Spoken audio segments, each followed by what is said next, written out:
Berlín, la capital del Tercer Reich, se convirtió en el último escenario de una guerra que había devastado Europa durante casi 6 años.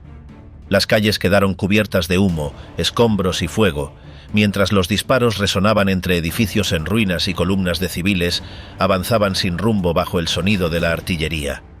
En las profundidades de la ciudad, bajo capas de concreto y tierra, algunos de los principales líderes del régimen se encerraban en pasillos sombríos, rodeados de mapas inútiles y órdenes sin sentido. Afuera, la ciudad se desmoronaba con cada bombardeo y los pocos que quedaban al mando desaparecían uno a uno en silencio, mientras los combates se intensificaban en cada esquina. El fin era inminente, pero nadie afuera sabía aún lo que había ocurrido bajo tierra. ¿Qué sucedió exactamente en los últimos días de ese poder que se negó hasta el final a rendirse?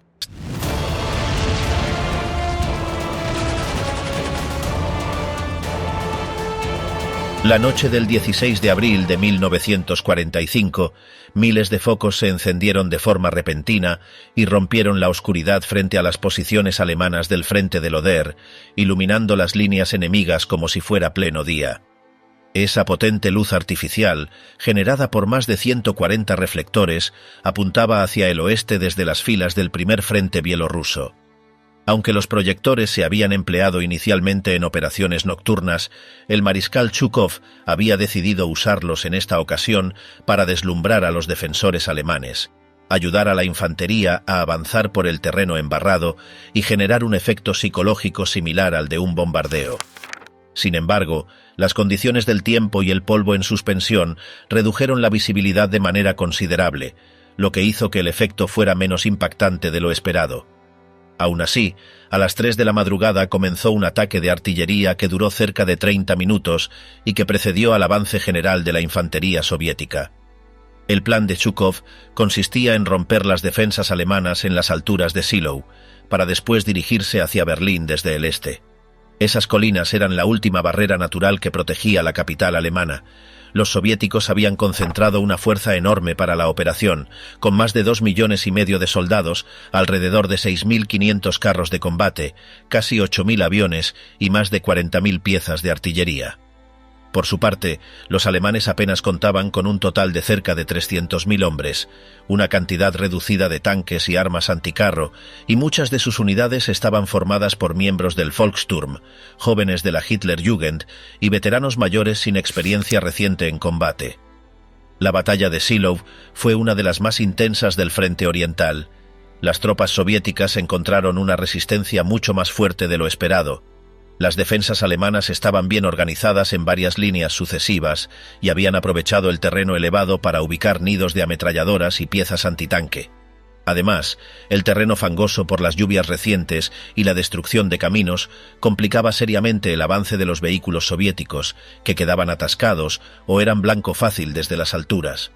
Durante los primeros días, las bajas fueron muy elevadas y el avance fue lento, lo que provocó la frustración de Zhukov, quien no lograba cumplir los plazos previstos. Mientras tanto, más al sur, el primer frente ucraniano, al mando del mariscal Konev, había logrado avances más rápidos. Sus tropas, apoyadas por un gran número de tanques, habían penetrado las defensas alemanas y se acercaban al flanco sur de Berlín. Esta situación generó una competencia implícita entre los dos mariscales soviéticos, ya que Stalin había alentado cierta rivalidad entre ellos, dándoles instrucciones similares para que trataran de ser los primeros en llegar al centro de la capital. Esa tensión entre los mandos soviéticos influyó en el ritmo y la intensidad de las operaciones. En Berlín, la población civil vivía bajo un ambiente de miedo e incertidumbre. Aunque la propaganda del régimen insistía en que la victoria aún era posible y que los refuerzos llegarían a tiempo, muchos sabían que el final estaba cerca. El sonido de los cañones se escuchaba cada vez más cerca y las columnas de humo visibles en el horizonte anunciaban la proximidad de los combates. Las estaciones de trenes se llenaban de familias que trataban de huir hacia el oeste, aunque cada vez era más difícil encontrar transporte. Las autoridades habían ordenado evacuar a los funcionarios y empleados esenciales, pero miles de civiles, en su mayoría mujeres, ancianos y niños, permanecían en la ciudad sin saber qué les esperaba. El régimen nazi había movilizado de forma desesperada a toda la población masculina disponible. El Volkssturm, una milicia formada por adolescentes y hombres mayores, había sido activado en masa y se les había entregado armas anticuadas o capturadas de otros frentes. Muchos de ellos no tenían instrucción militar y desconocían el uso correcto de los equipos. En algunos casos, se les enviaba al frente con uniformes incompletos y sin apoyo logístico. A pesar de ello, la propaganda seguía exaltando su papel como defensores heroicos de la patria. En las escuelas, los maestros enseñaban a los niños a usar granadas de mano, mientras en los patios se cavaban trincheras improvisadas. Algunos adolescentes eran reclutados directamente desde las aulas y enviados al frente sin despedirse de sus familias. Las madres observaban en silencio cómo sus hijos menores de edad marchaban hacia la batalla, con la promesa de que estarían ayudando a salvar Alemania. En realidad, muchos morirían en cuestión de días sin saber realmente por qué estaban luchando. La moral en el alto mando alemán estaba completamente quebrada. Hitler se encontraba en su búnker bajo la Cancillería, aislado del mundo exterior, recibiendo informes poco realistas y rechazando cualquier sugerencia de retirada o rendición. Insistía en que los soviéticos serían detenidos en las puertas de Berlín y que las nuevas armas secretas cambiarían el curso de la guerra. Mientras tanto, sus generales sabían que todo estaba perdido, pero no se atrevían a contradecirlo abiertamente. Algunos intentaban ganar tiempo, otros simplemente esperaban que todo terminara pronto. A medida que pasaban los días, el cerco sobre Berlín se fue cerrando.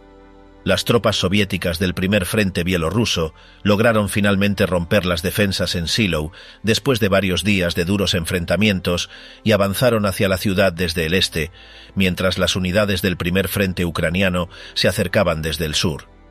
La capital estaba completamente rodeada, y aunque algunas unidades alemanas seguían resistiendo en sectores dispersos, la mayoría de las rutas de escape ya habían sido cortadas. En los márgenes de la ciudad, las columnas de refugiados se mezclaban con unidades militares en retirada. Carros con heridos, bicicletas, carretillas y hasta carretas tiradas por caballos se amontonaban en las carreteras, buscando una salida que ya no existía. Los bombardeos aéreos y de artillería eran constantes y en muchos casos impactaban directamente sobre los convoyes civiles. La línea entre el frente de combate y la retaguardia se había desdibujado por completo.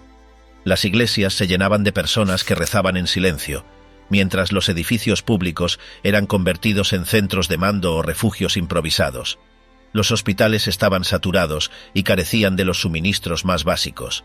Los médicos operaban sin anestesia y los heridos eran atendidos en los pasillos o sobre mesas improvisadas.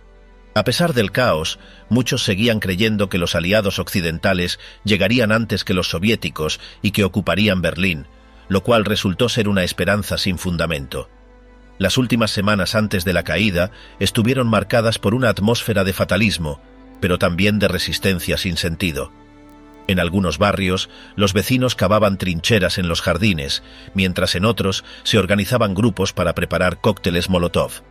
Los panfletos seguían anunciando la victoria final, aunque ya nadie creía en ellos. Los ruidos de explosiones eran constantes y cada día que pasaba, la ciudad se desmoronaba un poco más. El combate no se desarrollaba con líneas definidas como en otras batallas anteriores, sino que todo sucedía en una confusión total donde cada sección de la ciudad era tomada a medida que se despejaba. Las tropas se desplazaban en pequeños grupos, entrando a las casas y edificios uno por uno, y muchas veces los soldados alemanes les esperaban con fuego desde los pisos superiores o desde sótanos conectados entre sí.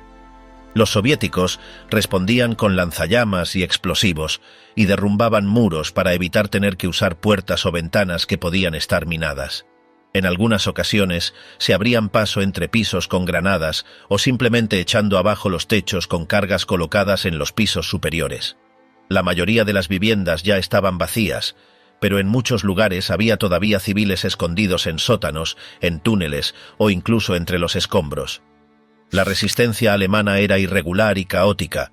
Algunos grupos luchaban con una obstinación casi suicida, sobre todo los miembros del Volkssturm y algunos soldados de las Waffen-SS, mientras que otros simplemente se rendían en cuanto perdían contacto con sus superiores o se les acababan las municiones. El número de prisioneros aumentaba cada día, y muchos de ellos eran apenas adolescentes o ancianos que ni siquiera sabían manejar un arma correctamente. El ejército soviético, por su parte, tenía órdenes estrictas de no mostrar compasión con quienes ofrecieran resistencia, pero en la práctica, algunos comandantes permitían rendiciones si los alemanes no oponían resistencia. La artillería seguía golpeando el centro de Berlín sin pausa, y los soldados que entraban en la ciudad lo hacían entre humo, llamas y explosiones constantes.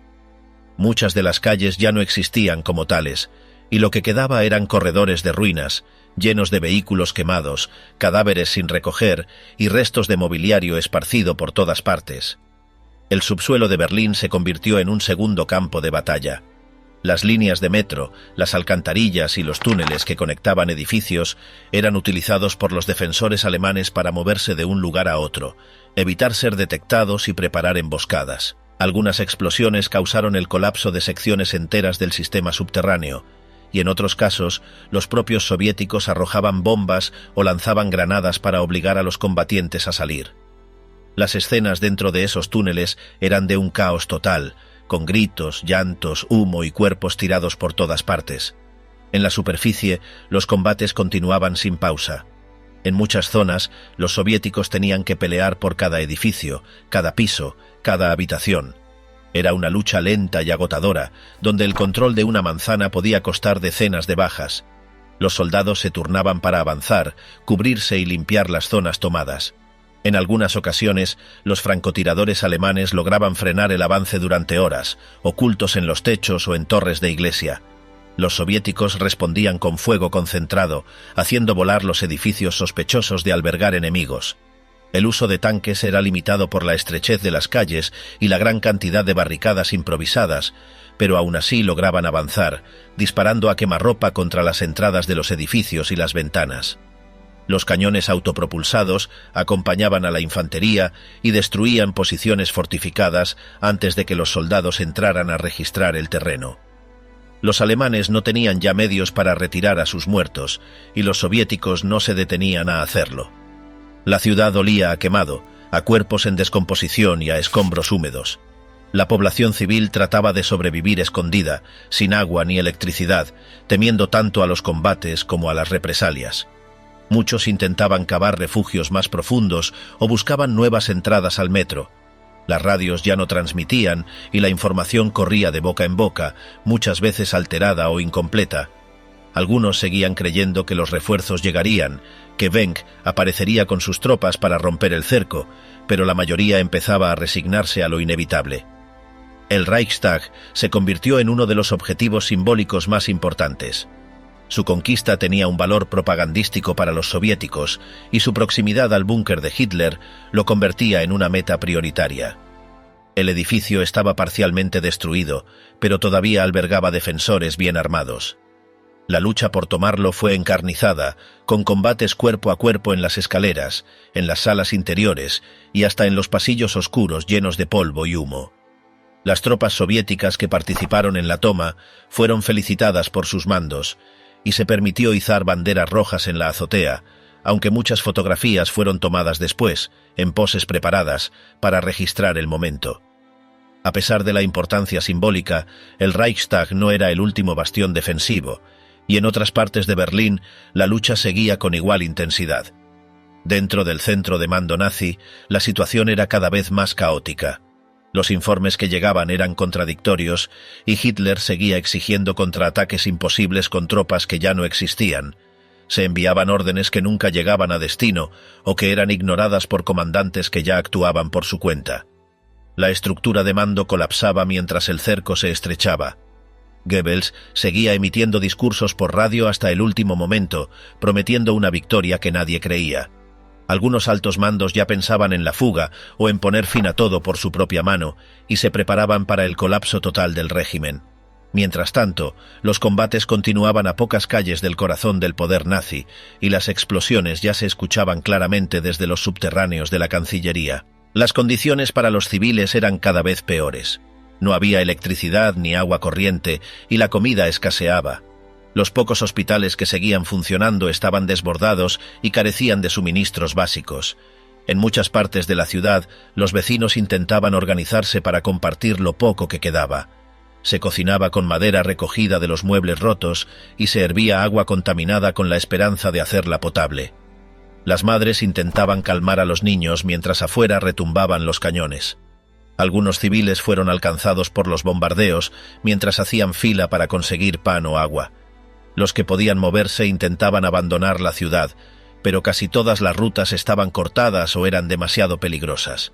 Muchos se resignaban a esperar el final en sótanos improvisados, temiendo lo que vendría.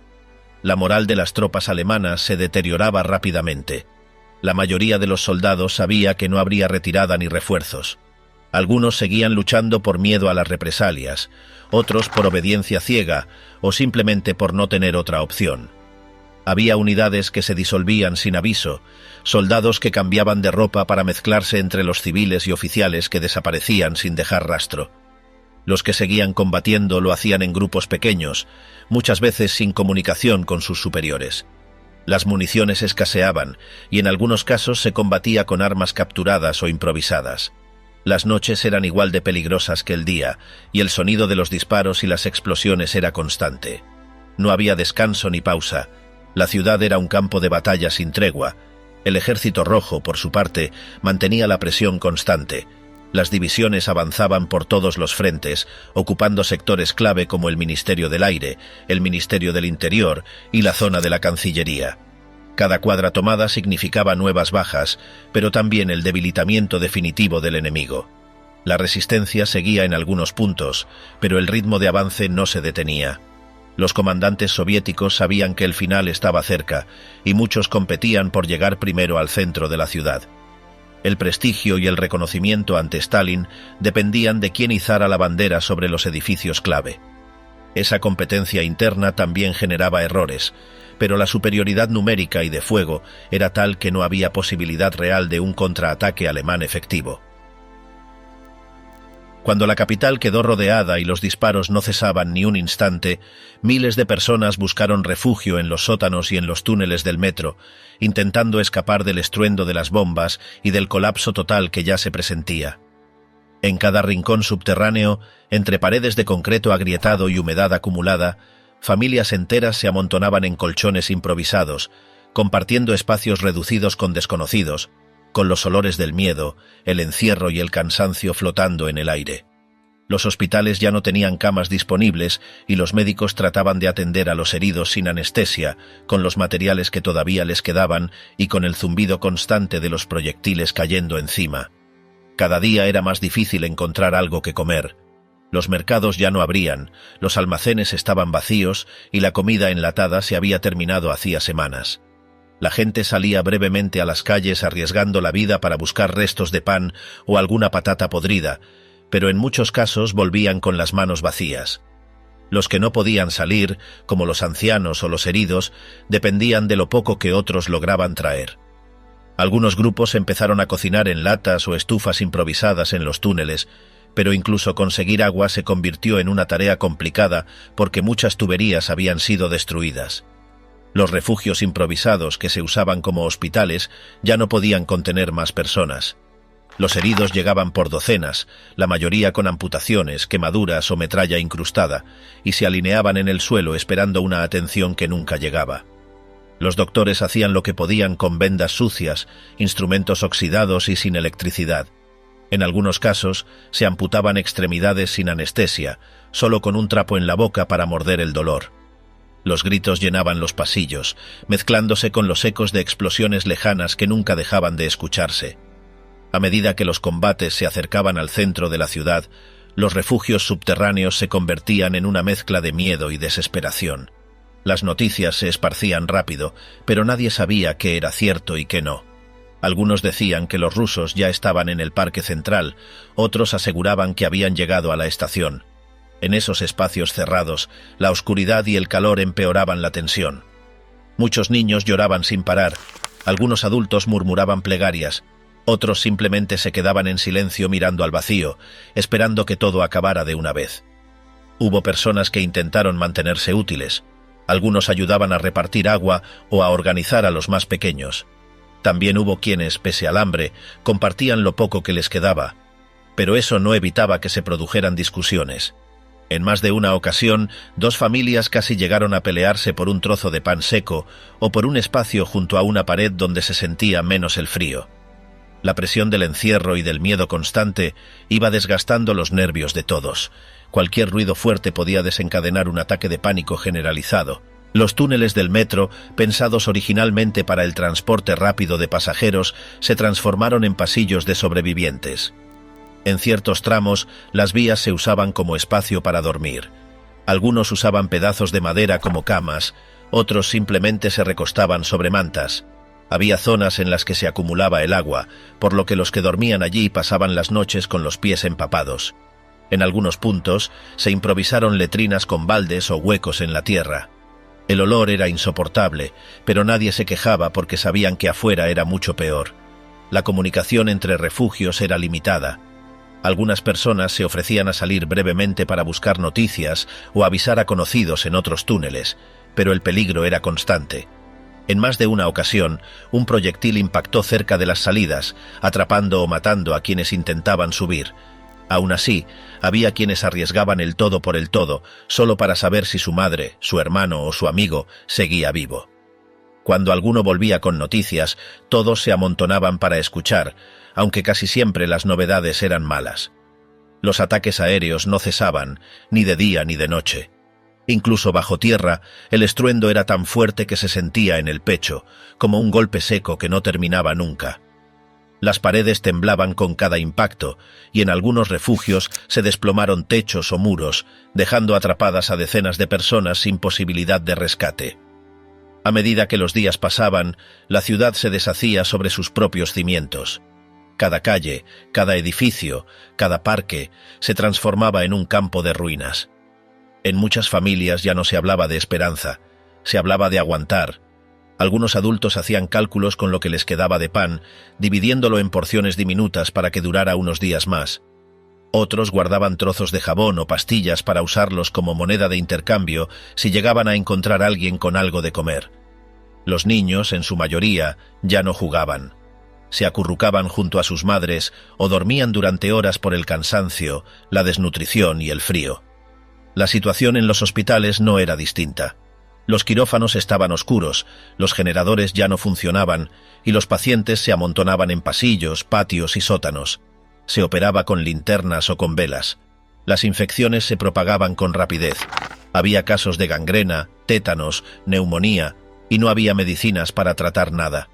Las enfermeras hacían rondas en silencio, sabiendo que muchas veces solo podían sentarse junto a los moribundos a sujetarles la mano hasta que se apagaran. Las autoridades ya no tenían control sobre la situación. Algunos miembros del partido intentaban mantener el orden en los túneles o coordinar entregas de alimentos, pero ya nadie los escuchaba. Muchos se habían marchado o escondido. El mando había colapsado. Lo único que aún funcionaba era el instinto de sobrevivir. Cada quien protegía a los suyos como podía. Había quienes se negaban a compartir sus reservas de comida, mientras otros, con la mirada ya apagada, repartían lo último que tenían como si supieran que no habría mañana. En algunos sectores, los combates llegaron tan cerca que los refugios temblaban con cada estallido. Se decía que había casas bajo las cuales se libraban batallas cuerpo a cuerpo. Los disparos se escuchaban justo encima, y en ocasiones las balas atravesaban los techos de los sótanos. Hubo familias enteras que murieron sepultadas por derrumbes sin que nadie pudiera hacer nada. Algunos sobrevivientes contaron que pasaron días atrapados entre escombros, bebiendo su propia orina para no morir de sed. El miedo al Ejército Rojo también se colaba en las conversaciones. Se hablaba de saqueos, de violaciones, de venganza. Muchos civiles intentaron colocar carteles improvisados en las puertas de los sótanos indicando que había niños, ancianos o heridos, esperando que eso evitara lo peor. Algunas mujeres buscaron ropa vieja para parecer más mayores o enfermas. Otras se cortaron el pelo o se cubrieron de hollín para pasar desapercibidas. La desesperación se mezclaba con la incertidumbre y nadie sabía qué esperar cuando las tropas entraran finalmente. La ciudad, desde abajo, ya no parecía la misma. Los sonidos que llegaban eran extraños, fragmentados, como de otro mundo. Explosiones lejanas, motores, disparos aislados, gritos que subían por las rejillas de ventilación. En algunos momentos, todo quedaba en silencio durante unos segundos, lo que generaba más ansiedad que el propio ruido. En esos momentos, muchos pensaban que tal vez todo había terminado. Pero enseguida, otra ráfaga de artillería rompía la calma y todo volvía a empezar. Así era cada día, cada noche, sin pausa, sin tregua, sin respuestas. El 1 de mayo, el día después de que Hitler se quitara la vida, Goebbels reunió al general Krebs y al general Burgdorf, junto con su esposa Magda y sus 6 hijos, en el mismo búnker. El ambiente era denso, todos sabían lo que venía. Goebbels había declarado que no saldría vivo de Berlín y no tenía intención de permitir que su familia lo hiciera tampoco. Uno por uno, los niños fueron dormidos con morfina y luego asesinados con cápsulas de cianuro mientras dormían. Magda y Joseph se quitaron la vida poco después. Afuera, los rusos seguían avanzando por las calles destruidas. Al mismo tiempo, en otros rincones del búnker y en los patios exteriores se sucedían otros suicidios. El general Hans Krebs, quien había intentado negociar una rendición parcial con los soviéticos el día anterior, también se quitó la vida al darse cuenta de que los términos no serían aceptados. Wilhelm Burgdorf hizo lo mismo. La sensación de descomposición era total. Quienes quedaban en el búnker solo pensaban en rendirse, escapar o morir. El Tercer Reich estaba literalmente desintegrándose frente a sus propios ojos. En paralelo, el general Weidling, comandante de la defensa de Berlín, decidió finalmente rendir la ciudad. Había sido leal a sus órdenes hasta el último momento, pero al ver que ya no quedaban defensas y que el caos consumía todo, entendió que resistir era inútil. La mañana del 2 de mayo envió mensajeros a los soviéticos para ofrecer la rendición sin condiciones. Berlín, después de días de combates casa por casa y miles de muertos, caía oficialmente. Los soldados alemanes comenzaron a rendirse por cientos, algunos todavía portaban armas, otros simplemente levantaban las manos. Mientras tanto, la situación en la superficie era de absoluto colapso. La ciudad estaba en ruinas, llena de cadáveres en descomposición, escombros, humo, tanques soviéticos por todas partes y disparos aislados. Los civiles sobrevivientes salían poco a poco de los sótanos donde habían estado encerrados durante semanas, buscando agua, comida o simplemente tratando de entender si ya todo había terminado. Muchos no sabían que Hitler estaba muerto. Otros no lo creían. El miedo, la desconfianza y la confusión lo cubrían todo. Una vez confirmada la rendición, las tropas soviéticas aseguraron los accesos al búnker. Allí encontraron un panorama desolador. Los cuerpos de Goebbels, su esposa y sus hijos estaban parcialmente quemados, igual que los restos de Hitler y Eva Braun. En varias habitaciones se hallaron restos de suicidas, armas abandonadas y documentos regados. Los soviéticos tomaron control del lugar, aunque inicialmente no anunciaron de inmediato que Hitler había muerto. Stalin exigió pruebas y durante días circularon rumores, teorías y hasta versiones contradictorias entre los mandos soviéticos. En los días que siguieron, los soviéticos llevaron a cabo una investigación detallada sobre lo ocurrido en el búnker. Interrogaron a los pocos testigos vivos, tomaron objetos personales, planos y fragmentos de los cadáveres. A través de análisis dentales, identificaron los restos de Hitler.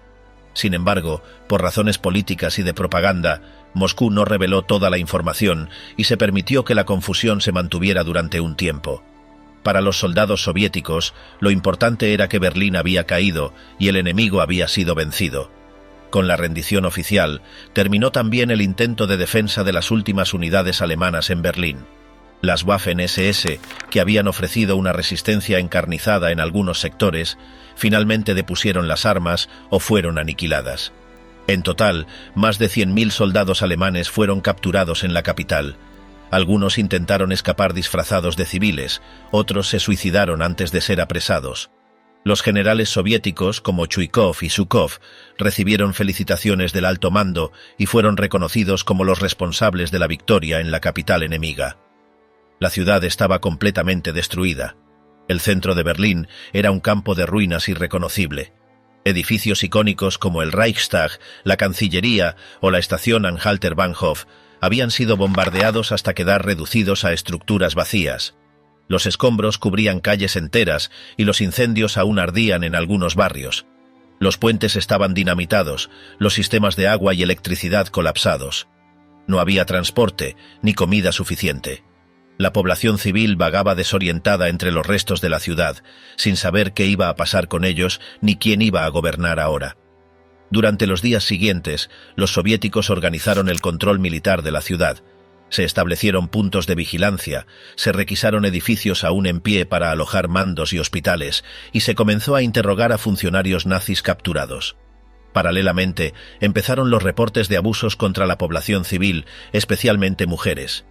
Muchos berlineses temían represalias y violencia. El Ejército Rojo, tras años de brutal guerra, mostraba poca compasión. La propaganda soviética había alimentado el odio durante mucho tiempo, y ahora, con la victoria en la mano, el ánimo de venganza era evidente. En cuanto al mando nazi, ya no existía estructura central. Con Hitler, Goebbels, Himmler y otros muertos o desaparecidos, no quedaba autoridad reconocida. Dönitz, el sucesor designado por Hitler, había formado un gobierno en el norte, pero carecía de poder real. Desde Flensburgo intentó negociar con los aliados occidentales una rendición parcial, pero los soviéticos no lo aceptaron.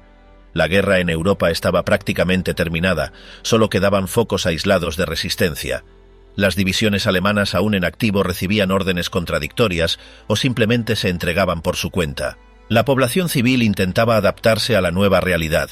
Con la caída del régimen nazi se produjo un vacío absoluto de poder. No había policía, ni distribución de alimentos, ni servicios básicos.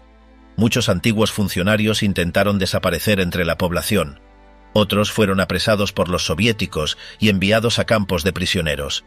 Las estaciones de radio quedaron en silencio y los periódicos dejaron de circular. La vida en Berlín, que ya era dura por los bombardeos y la escasez, se volvió aún más caótica. Algunos vecinos comenzaron a organizarse para repartir comida o limpiar calles. En medio de esa desorganización se inició también la búsqueda de archivos y documentos. Los soviéticos recogieron miles de papeles, expedientes, fotos y registros de todo tipo, tanto del partido nazi como del ejército. Se interesaron especialmente en los materiales sobre armamento, tecnología, redes de inteligencia y experimentos científicos. Muchos de esos documentos fueron llevados a Moscú y estudiados en secreto. También se apresaron a científicos, ingenieros y oficiales técnicos para interrogarlos o trasladarlos a la Unión Soviética como parte del esfuerzo de recuperación tecnológica. Durante las semanas posteriores se organizaron desfiles de la victoria en distintas ciudades soviéticas. En Moscú, Stalin fue celebrado como el gran líder que había derrotado a Hitler. En Berlín, los soldados soviéticos izaron su bandera sobre las ruinas del Reichstag, una imagen que sería usada como símbolo del triunfo. Al mismo tiempo, las autoridades soviéticas comenzaron a planear la administración de su zona de ocupación. Pronto llegarían comisiones políticas, agentes de inteligencia y funcionarios del Partido Comunista para establecer el nuevo orden en lo que sería Alemania Oriental. A nivel internacional, la caída de Berlín marcó el cierre definitivo del conflicto en Europa. Poco después, el 8 de mayo, Alemania firmó la rendición incondicional en Reims y luego en Berlín, en presencia de representantes soviéticos, estadounidenses, británicos y franceses. La guerra en Europa había terminado. Las potencias aliadas empezaron entonces a discutir el futuro de Alemania, la división territorial, el juicio a los responsables nazis y la reconstrucción del continente. Berlín, arrasada y dividida, sería el epicentro simbólico de esa nueva etapa que apenas comenzaba.